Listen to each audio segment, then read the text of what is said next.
সাংবাদিকদের আটকে দেওয়া হলেই সাংবাদিকদের বিক্ষোভের মুখে পড়তে হলো পুলিশ প্রশাসনকে। অবশেষে সাংবাদিকদের ছাড়তে বাধ্য হলো জেলা পুলিশ। আটকানো হলো সাংবাদিকদের গাড়ি, কেন আটকানো হলো? সাংবাদিকদের গাড়ি কেন আটকানো হলো?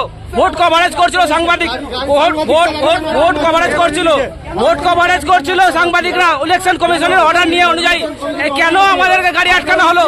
কেন আটকানো হলো এতগুলো চ্যানেলের গাড়িকে? আপনি এই প্রশ্নের উত্তর দিন আগে। কেন আটকানো হলো আমাদের গাড়িগুলোকে? কেন দিয়েছে? কার অর্ডারে চলছে এরকম?